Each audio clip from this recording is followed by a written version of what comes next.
Hey guys, welcome back to Trekyards. He's Commander Cockings, He's got a Foley. and we're here today to talk about a finale. It felt like a series finale, but it was Hmm. just a season finale. Strange New Worlds, Season 3, Episode 10, New Life and New Civilizations. And disclaimer, guys, unlike every other review, this is now recorded after the fact, after both our first reactions and a weekend. So we're not the normal just watched it in our mind opinions. So slightly different to our normal review, but that's okay. Still tune in for our full live review tonight though, as we scene by scene this bad boy.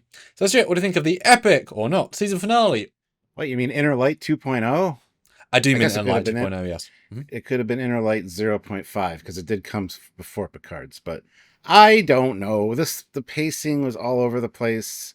It just felt very disjointed and it felt kind of rushed. It felt like they wanted to tie something in that was cool. I love the cause and effect thing that we talked about in episode 3 that was never really addressed. It kind of pays off in this one. I've got a But cut. yeah, Thanks, yeah, Spock. exactly. No, it was interesting seeing like that Patel like was this super being because she had all this the DNA of the Chimera flower and the Gorn and the Illyrians, and these were the things that knew how to deal with the ultimate evil. So she was like this, and then yeah, the cause and effect thing. Like she's been there for millennia or more, and yet she's not. That was a really interesting idea, but I didn't like as much as I liked Gamble. There was no real surprise that it was him for me. I didn't watch last time on where they gave the whole recap. I always just jump into the episode I was skipped the last time on. So I'm like, that's going to be Gamble. And sure enough, like the build up to it was interesting, cutting back and forth from the planet to the Enterprise and stuff.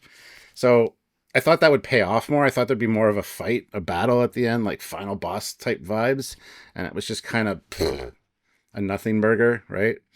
Um, I did like the idea that Patel gave herself and Pike a complete life together, as a nice, growing old.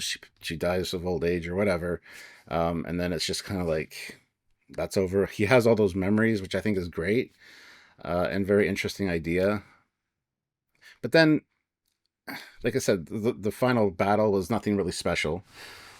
It was all like their life together, which was interesting, but and then I don't know. It just like I said at the beginning of this, it felt like a series finale. Like I'm wondering if they didn't know if they were going to get renewed for the fourth season when this was written, because the way it all ended, like oh, we got enough for a 5-year mission, enough new planets, and just the vibes of that last bit of the episode and that final shot of the Enterprise, like going off into the unknown, I thought was very series finale.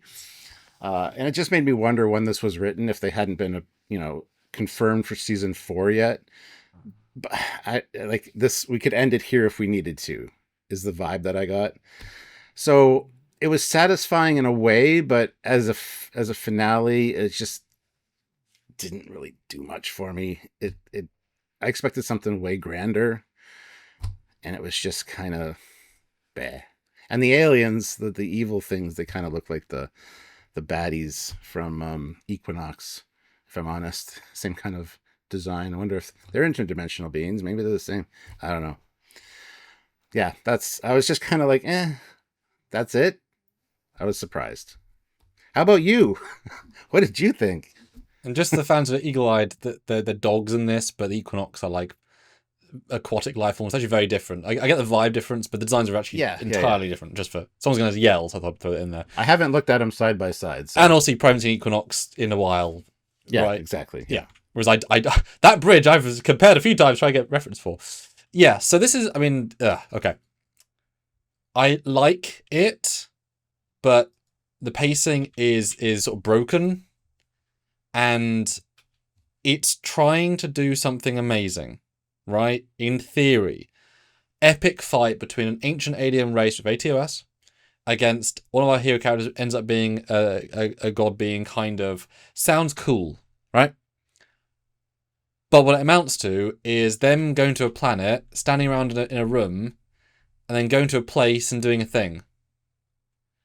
it's not. It's the epicness of the concept is not not remotely carried by the episode itself. And as nice as they can make the one set feel in terms of props and costumes, it's like the setup part one where you put the money in to build the world, and then the part twos are the epic stuff happens. But they didn't have two parts; they did both, but neither have the budget, scale, or scope to do either properly. And when you haven't done either properly, when we watched the episode, like the entire bit of them on the planet originally, the landing party, now feels like slow padding when you need that time to something else that's far more important, like the fight at the end. Like, don't waste the money. Take up all new costumes, all new hair and makeup, all these extras, which is going to be a good chunk of the budget, when you need it for other bits. That's entirely extraneous, right? Like that sort of thing. Because it keeps going big, fast, slow, big, fast, big, and then jump. Because I think they knew the scenes they wanted to take the time with, and they had the exposition scenes where they just throw out reasons. Like the Patel scene when she realizes who she is, she's guessing everything. And everything they're saying is treated like gospel, but she's just saying stuff. So there's no like real hardcore evidence, but they haven't got time to develop anything. So everything's got to be like, this is what's happening, we know it is because reasons, because going, because plot, because reason. And then we slow the hell down for the inner light. Because we have to burn through stuff to get to the slow bit. But then it doesn't quite do enough to make it reason to be there. And then it jumps into the other thing, as you say, with a very underwhelming battle that is so easy, it's not even worth mentioning. Like, in the grand scheme, she just wins. Boom, gone. Now, fine, she could be that powerful, but it's a nothing. Well, the thing with that I didn't catch till my second rewatch is the power of my love is stronger than your evil. And it's the building up that lifetime of a life with Pike that I think charged her enough to be able to beat this guy.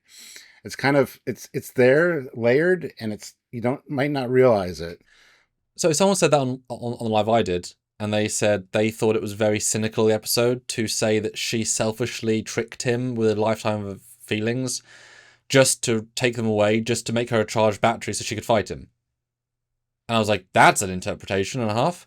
I would have thought she would have loved him. Like, she knows those promises weren't real, so therefore it can't be as real. I thought she would love him enough, right? She's making fake children with a fake world. It's like WandaVision, right? It doesn't matter how you feel. If all the layers are fake, then great, you feel it, but it's not. It's not true in the same way. So I think she loved him anyway enough. I think that was a gift for him and for her. I know what you mean, but I would say it was fine.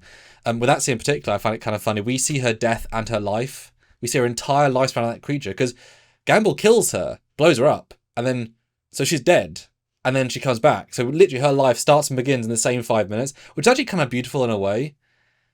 But it's like, damn, Patel's life is that cyclical. Crazy. But I wish that ending was certainly more of anything. But I also like the fact that that was set up somewhat well for the season. Like, it was nice to have them back in this prison set. Like, that felt, that's how you do a season of payoff. But I get the strong feeling from this episode that they had a plan with Patel, and they changed it. Because I do not think the way they approached her being gone, come get you, is not the same as Super Being. Like, not even on the same ballpark. So that, if you watch them back to back, it would not make sense. Especially we dedicate so much time to, now she's got promotion to Admiral, this is fun. Now she's Super Being next week, I don't care anymore. Like, that stuff either needs to be changed, cut, or rewritten to make this make more sense. It feels like they changed her ending right at the end to be, we just have to leave the show, we have to have a thing. Because if you know she's going to be this, you should have actually shown superpowers earlier, of any kind. Just some semblance of beyond just, because she's fighting the creature with her hands.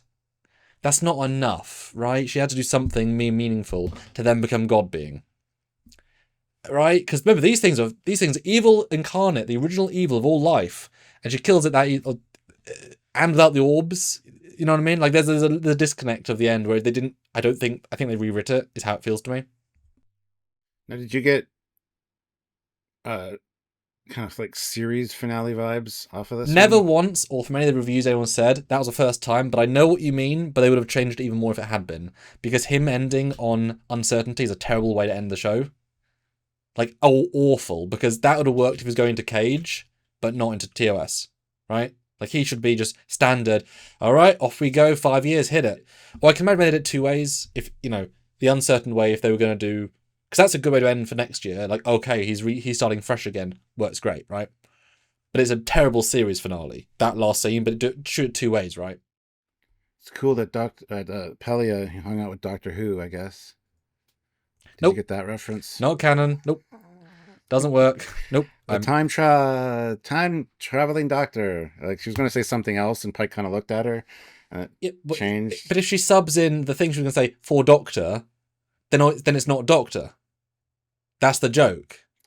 Yes, I know. I just thought it was a nice reference. Somebody on the team is a Doctor Who fan because of the TARDIS showing up in the Scavenger episode. Well, that was Sean Ferrick's thumbnail, like Doctor Who in it. I was like, really? You're taking that one line to generate your thumbnail image for clickbait? I mean, fair, but also it's such a non-reference.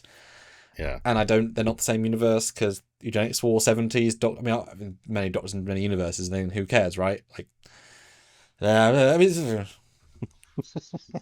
I just want to get your take on that early on. Yeah, I'm not canon, not using it as anything, but that's fine. But I like the start of Patel. She's an admiral now. We're going to be an admiral soon. That's great. Never say admiral until the flash forward back fake thing, but admiral, we get the. The thing that bothered me is they build up this whole like Dr. Corby is like schmoozing this cleric or whatever to get into the temple, and then later they just Pike and Patel show up wandering around the temple. Everybody's just hanging out. It's like now it's just a no big deal, right? Although the landing party scene, I think Lon was great. I love that she can do the Vulcan neck pinch because she's also a little bit stronger than a regular human. So I buy that. Yeah, one of our chats said she shouldn't be able to do that. It's like, of all the people she should, with training, she's that precise, she's got that strength, 100% she can. And she looked really great in that scene, I gotta say. For some reason, Chapel got a brown wig for a scene, and then I'm part of me thinks that was a reshoot because she was on a different gig and they had her brown hair, because there's no reason that was there. Yeah. Right? Like, wigs are expensive. That's like $10,000 to $20,000 for a non-thing. You know what I mean? There's things like that's unnecessary. She look great. Like, they all look fantastic. But like, that's a lot of money they're wasting. And also that planet was... They never count time or distance. But it was a planet which they knew was post-First Contact because they were dealing with the Orions. But not a Federation world because they know it's being like black market stuff's being doing there. And they go and they're not looked at weird for being humans, even though the planet is not a place where these are natives. They just walk around with nothing, whatever. And yet the Farragut is so close to it that they could warp to it in the same day, which means they're in the same sector. Yeah, even that's not Federation space, it's a black market. Why are these ships always near the black market, out of reach things? Because Farragut, we'll just come by. It's like, why are you there? 11 hours is like the same. It's like 5 light years, which is basic. Like, any day at warp means you're right there, and Emperor's also right there. I don't get it. I never get it. It seems ridiculous. Speaking of the Farragut, I know a commander's job and all that, but Kirk just showing up, making all the decisions. We're coming. We're doing this. My captain feels like she owes you. I thought, okay, they didn't get the actress back for the Vulcan captain, but they did because she's in her chair on the bridge when they're doing the maneuvers. I'm like, why? There should have been... Hello, can I get the agent for the Vulcan? Okay, we want you back in episode 10. Oh, yeah, okay. So it's going to be about, like, let's say $10,000 for the day. Oh, how many lines? 0. Oh, how many shots? 1. Oh, what sort of shot? Background extra. Yeah, 3 hours of makeup. Call time at 6 a.m. We'll see you then. Like, I love seeing Kirk, but I wish there would have been an interaction with the captain and Kirk kind of talking to them instead of just Kirk. I mean, that's got to have been filmed during episode 8 to make that shot make any sense. Yeah. Because they're not going to redress the set for that shot or those little bits. Right? I don't know. Yes. And I was definitely thinking, we're getting Farragut. It's going to be a Connie now. Because they explicitly are saying, some reason, the Connie is half the power of the sun. No, it's not. That's ridiculous. And not every ship of the fleet is on the same firepower, because they're not built the same. So I don't think a Farragut would not have the same phase of power necessarily as a Connie. That's more of a leap than needs to be.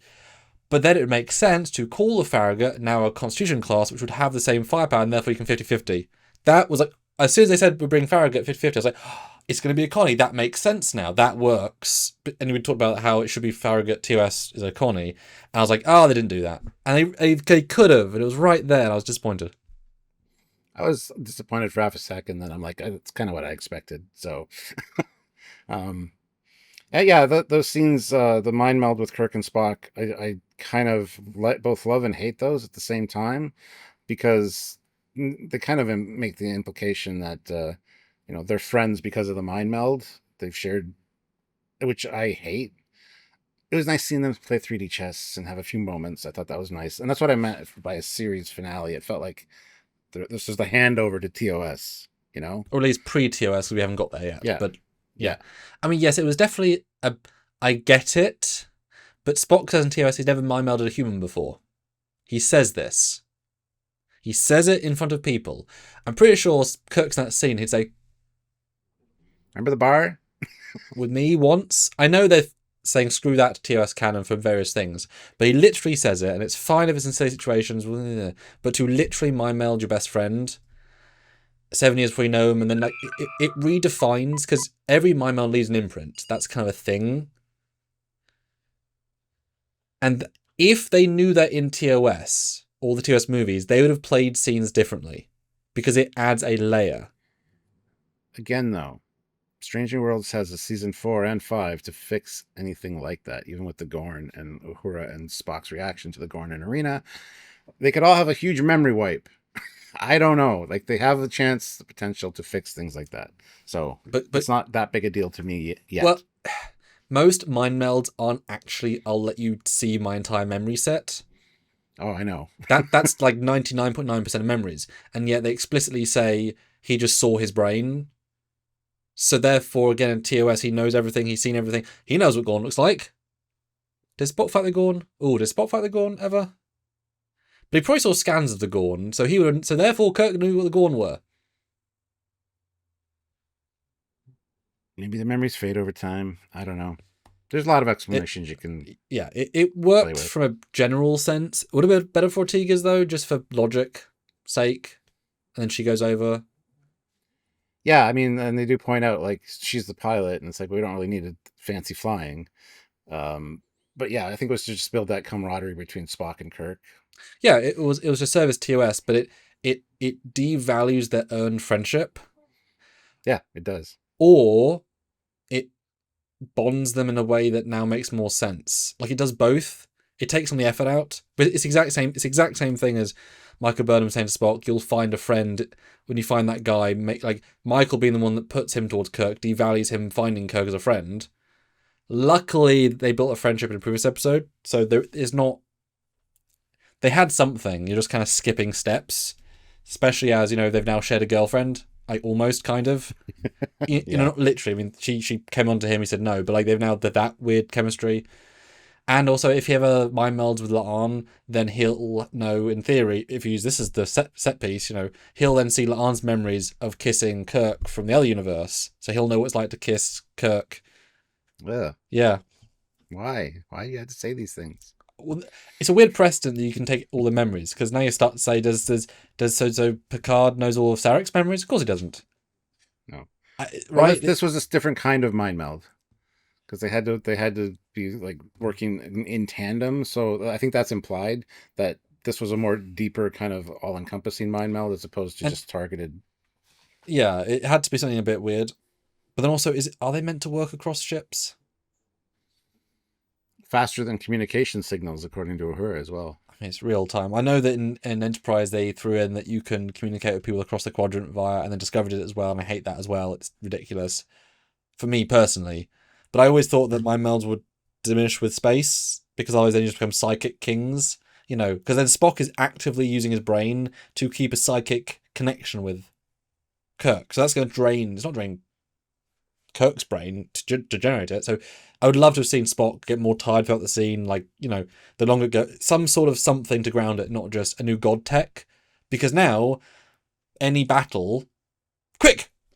Okay, we'll both fire at the same point. Like, if there's no issues with it, it creates a god ability that TOS would probably have benefited from a couple of times.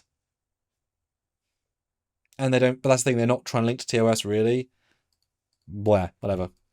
But speaking of not anything to do with what I just said, I did like the Gamble reveal. I didn't see that coming specifically. It could have been so many things. So I did like that.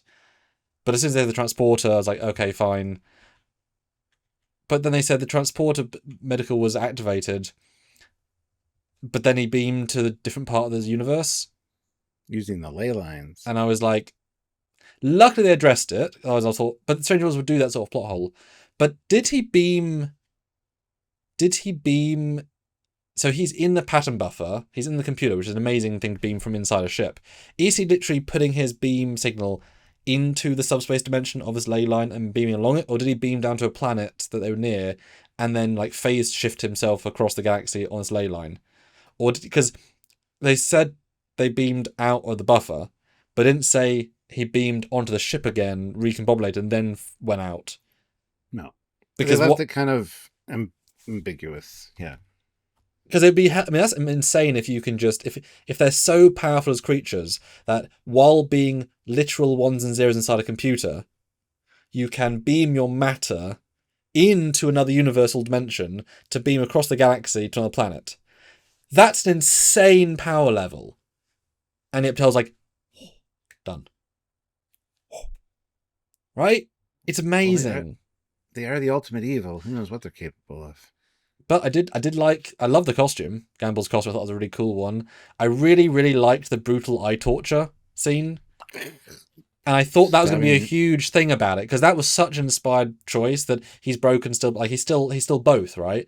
And that he's made them all acolytes doing it. Loved that. And then we never deal with it again. This hugely important, amazing thing. I was like, I'm in. And they just throw that away as a plot. Don't include that then, if it's not that important to the plot. That's what I mean. Like that whole thing, like the main bad guy, the main point of the episode was just a nothing burger, because it was overshadowed and the time was filled with their life together, which is great, but it felt like nothing at the end. Well, and all the exposition of how they got there, because they had to explain so much that they had to use so many minutes. Because I definitely thought that, this wasn't earlier, it just made me laugh so much when, they beam down with Patel, we have to go this doorway. And Pike says, looks like things have calmed down. Sorry, they stabbed their eyes in their last hour, and they've all calmed down? What? This would be a zeitgeist of everyone rallying to the call. It's happened today, an hour ago or so. What do you mean it's calmed down? What? To be fair, Gamble was there sitting at one of the tables. He could have been like undercover. But that was after that.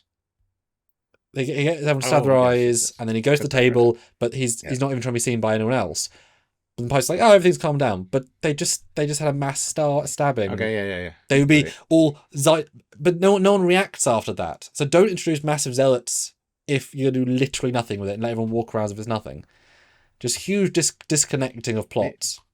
Maybe that explains why how Pike and Patel were able to just get onto into the temple, because nobody could see them.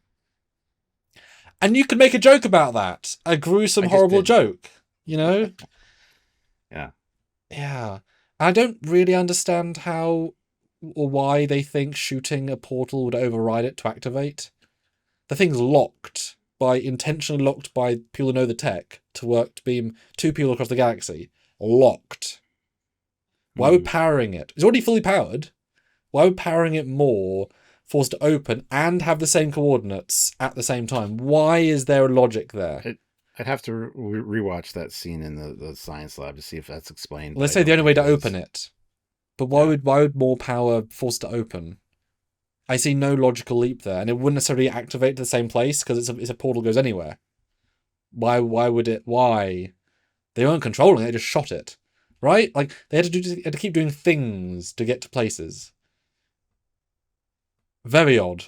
The other thing I do like is that something from episode 3 was kind of paid off in this one, because remember we saw Chinese writing on the statue, and then on this planet we got different languages on the thing, so at least that was tied in, because that Chinese language thing was never explained. Still isn't, but at least there's other human languages on this doorway, so that was good, I guess. I guess Patel rewrite matter and put herself language she knew onto the text, but since it's already there, it's just a before forward starting thing. Blah. What did you think actually happened when she basically regenerated because her hands are the exact same glow effect from Doctor Who? Another reference. So the moment she's facing, I'm going to stop you, and then it hard cuts to Inner Light. What did you think was happening? Because like it's abrupt on purpose. What did you think? I wasn't sure. I thought, is this a vision of the future? Because it is mentioned a few times in their alternate reality that yeah, I never understood what happened there, and it's like, yeah, neither did I. I mean, it's a lot to take in. So how's dinner? Let's get some drinks. Ignore it. Yeah. Uh-huh. Yeah, I kind of saw where they were going a little bit with it, but it was just such a shift, and then it carried on, it dragged on so long with no cutting back to anything. So yeah, I thought, is this just an Inner Light moment where there's a lifetime being lived in the space of a few minutes? Yep, it absolutely was. But I didn't get that right away. Yeah, it just felt like another episode all of a sudden turned on. It's like, what's happening right now?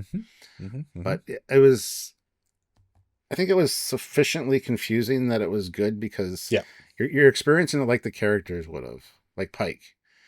One minute you're there, the next minute you're like celebrating your first year anniversary or your second anniversary, and it's like interesting because they're taking the audience along for the ride with that and giving you the Pike experience, right? So I think that was actually pretty successful.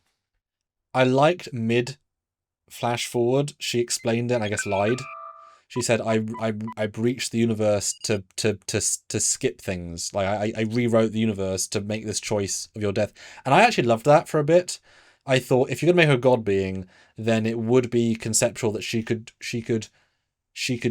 manually choose to skip her death and resurrection as the obelisk until she's old, because time's non-linear in that regard.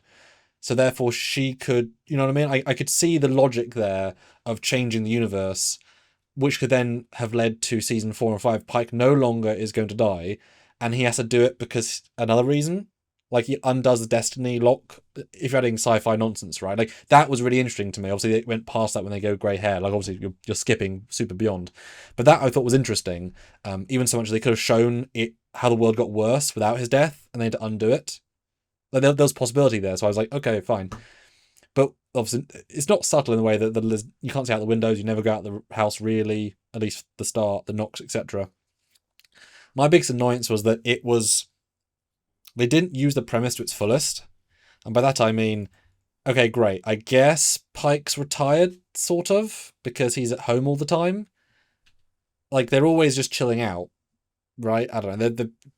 It's a very civilian lifestyle, right? It's not Starfleet until he's going back in his uniform saying, I'm being brought back to the academy. So I assume I don't know, right? They don't go into it.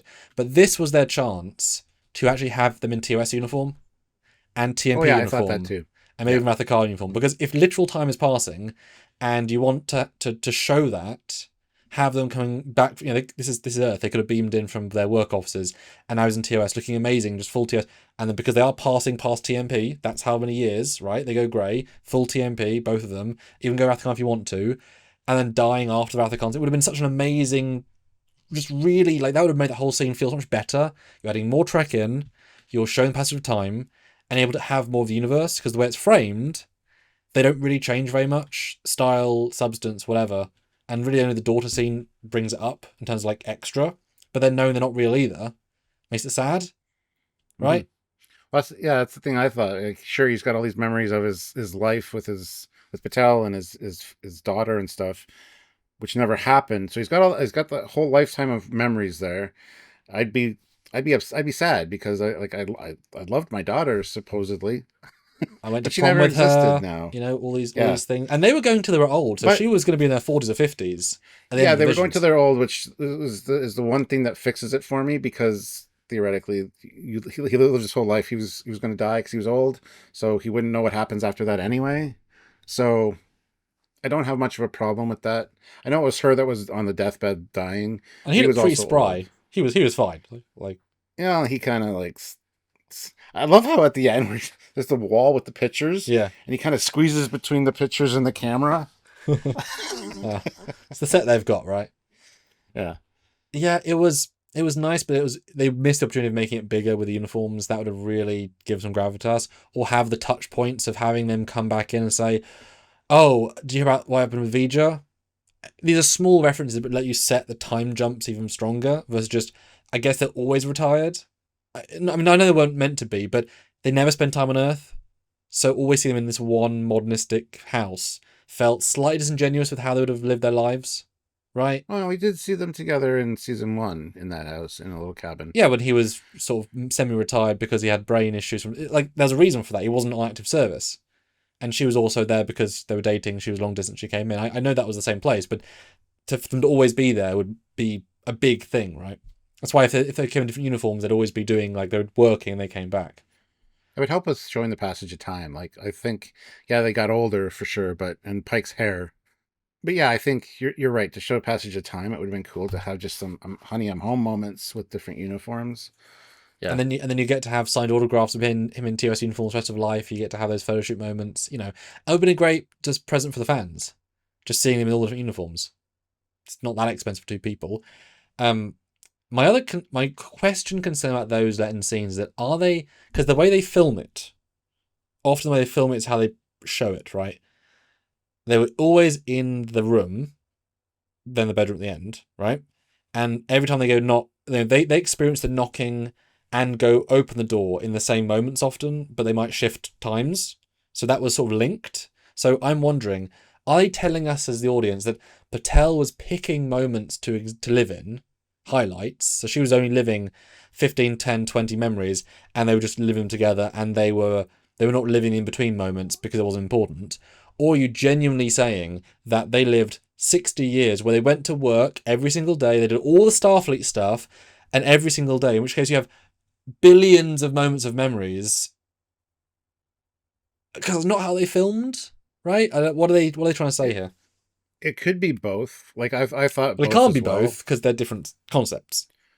I know, but I think it's very much like Inner Light. Like, he's got a whole lifetime of memories, but she might be selecting which ones to focus on for herself.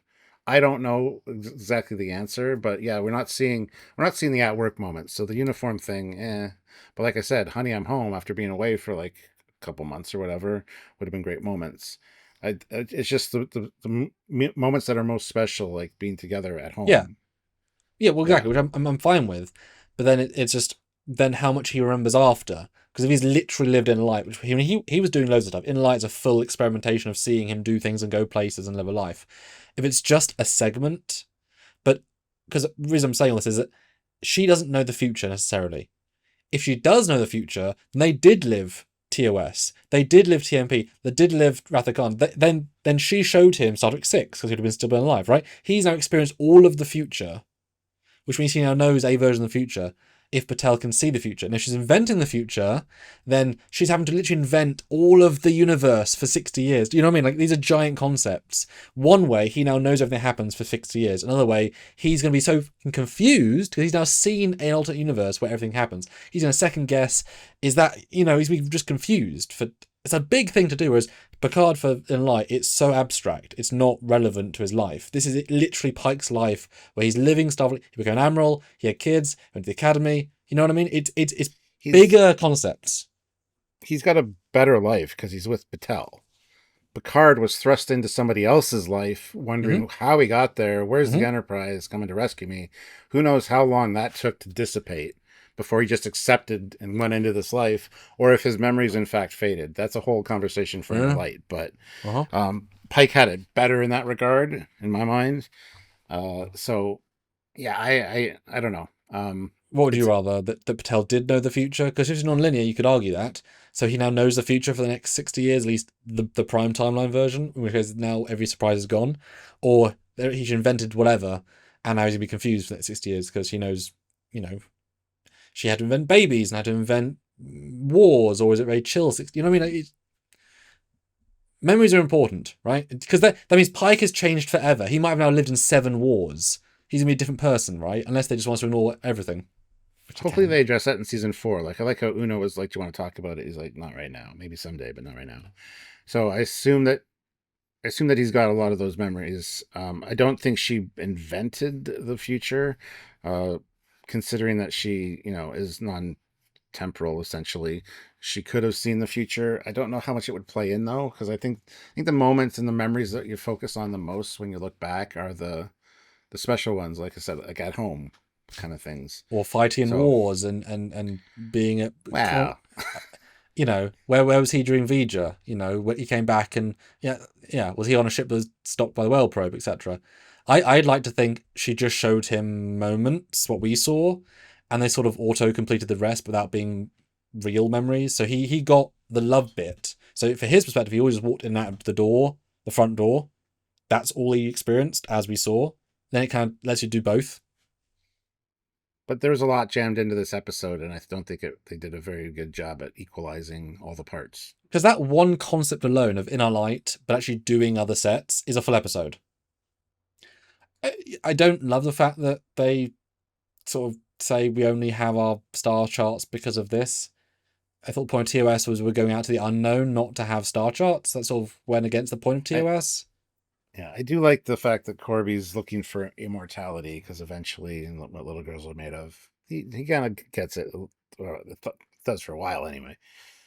So, but yeah, I mean, we just got some maps of some interesting places to visit. I have no problem with that, honestly. Yeah, but they say 5 years. It's very much the TOS nod.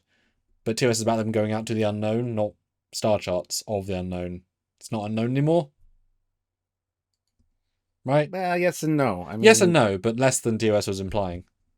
yeah, that could show why there's so many planets that they're visiting in TOS, because they know that there's civilization that way, so we're gonna head that way.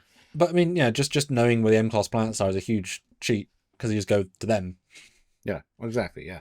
So does this make me more excited or less excited for season 4? Given they've kind of undone the Pike character, he's now a clean slate of sad, fresh, whatever, and everyone's I kind of think got it's their more thing. exciting. I think it's more exciting.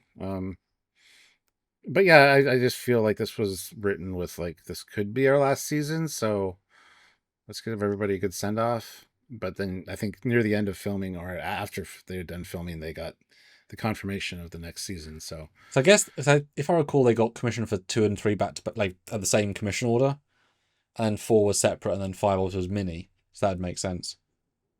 yeah, no, I'm excited for season 4. Like I'm enjoying Strange New Worlds. A lot of most of the episodes this season were different, unique, and that's nice. It's not always super enjoyable for everybody, but I'm looking forward to seeing where it goes from here. I like that Pike now has a complete lifetime, so even if he did die, which he doesn't, he just gets crippled, he still has that. And I like that. I like that for the character. I think that's a good thing. It makes it slightly odd to pick Vina, given that he's probably loved someone else. Yeah, he gets another lifetime with somebody else. It's great. But I'm interested to see how they, because we've met Vina. We've actually seen that plot line already, so that would be nice to, because Patel's a great season 1 to 3 arc. She's been lovely from literally his first scene, right? That's great. So we'll see how losing the best part of his life affects him, right? He loves his crew and ship, but I mean, that's, he'd pick her over the ship, I think. Unlike Kirk, where the ship is his life. Patel was I think more than the ship. It'll be interesting. It will be interesting, yeah. But guys, let us know in the comments section what you thought about this episode. Did it work for you? Did it not? Was it too jarring? Let us know. We want to hear your thoughts. You've heard all of ours. Expound upon ours and put some of your own down there as well. Make sure you hit that like button. Make sure you subscribe to the channel so you don't miss any content from us. You can hang out with us later today and talk about it live and give us your thoughts, and we'll interact with you. So make sure you're subscribed with the notification bell icon on so you don't miss any of that stuff.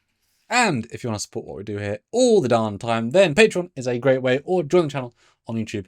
It's like Patreon, just not, or PayPal, trekyards@hotmail.com. And if you're doing a live, you can PayPal for more support to come directly to us and what we do here, or buy a shirt, the link down below, or do all the free things as well, or comment, because commenting does help the algorithm. It all helps. Thank you. That's right.